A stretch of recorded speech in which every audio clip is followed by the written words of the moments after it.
ബൈബിളിൽ ഏറ്റവും കൂടുതൽ മുറിവേറ്റ് തകർന്നു പോയ ഒരു മനുഷ്യൻ്റെ പേരാണ് ജോബ്. ജോബ് 24:12 പറയുകയാണ്, മുറിവേറ്റവരുടെ പ്രാണൻ സഹായത്തിന് വേണ്ടി കേഴുകയാണ്. അമ്മയുടെ ഉദരത്തിൽ വെച്ച് വിശുദ്ധീകരിക്കപ്പെട്ട ഒരു പ്രവാചകന്റെ പേരാണ് ജെറമ്യ.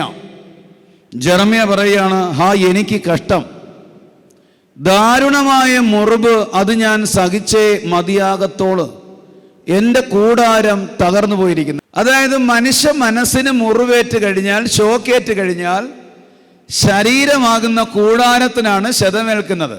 ഉദാഹരണം, നിങ്ങൾക്ക് പെട്ടെന്നൊരു ഷോക്കുണ്ടായി. സ്കൂളിൽ നിന്നാകാം, കോളേജിൽ നിന്നാകാം, ജോലി സ്ഥലത്ത് നിന്നാകാം, വീട്ടിൽ നിന്നാകാം. അത് നിങ്ങളുടെ ശരീരത്തെയാണ് ബാധിക്കുന്നത്.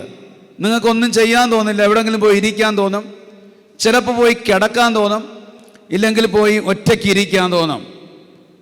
ആ കൂടാരത്തെയാണ്. അതാണ് ജെറമ്യ പറയുന്നത്, എനിക്ക് മുറിവേറ്റിരിക്കുന്നു, ദാരുണമായ മുറിവ്, അത് ഞാൻ സഹിച്ചേ മതിയാകത്തുള്ളൂ. നിങ്ങൾ പറയാറില്ലേ, ഞാനിത് സഹിച്ചേ മതിയാകത്തോളൂ, ഇതെൻ്റെ വിധിയാണ്, എനിക്ക് മാത്രമാണ് ഈ സങ്കടം, ഞാൻ ഈ വീട്ടിൽ ജനിച്ചത് ഭാരമാണ്, എനിക്ക് പറ്റുന്നില്ല.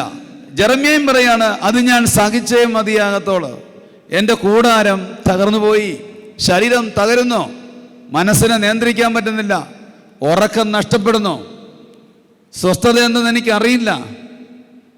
എന്നാൽ ആ ജെറമ്യ തിരിച്ചറിയുകയാണ് ദൈവത്തിന് മാത്രമേ സുഖപ്പെടുത്താൻ കഴിയുള്ളൂ എന്ന്. 17:14 ജെറമ്യ ആ തിരിച്ചറിവ് പ്രാർത്ഥനയാക്കി മാറ്റി. കർത്താവേ, എന്നെ സുഖപ്പെടുത്തണമേ, അപ്പോൾ ഞാൻ സൗഖ്യമുള്ളവനാകും, എന്നെ രക്ഷിക്കണമേ, അപ്പോൾ ഞാൻ രക്ഷിക്കപ്പെടും, അങ്ങ് മാത്രമാണ് എൻ്റെ പ്രത്യാശ. എന്ന് വെച്ചാൽ വേറെ ആർക്കും എന്നെ സുഖപ്പെടുത്താൻ കഴിയില്ല. ഈ സായനത്തിൽ മക്കളെ നീ തിരിച്ചറി, നീ അനുഭവിക്കുന്ന ക്ലേശങ്ങൾക്കും, നീ ഒഴുക്കുന്ന കണ്ണുനീരും, നീ സഹിക്കുന്ന സഹനവും എന്തുകൊണ്ടാണെന്നറിയാവുന്ന കർത്താവിന് മാത്രമേ തിരിച്ചറി സുഖപ്പെടുത്താൻ കഴിയുള്ളൂ എന്ന്. എന്നിട്ട് എന്താണ് ഈ തിരിച്ചറിവ്? ആ സൗഖ്യത്തിന് വേണ്ടി നീ കരയാൻ നിന്നെ പ്രേരിപ്പിക്കുക.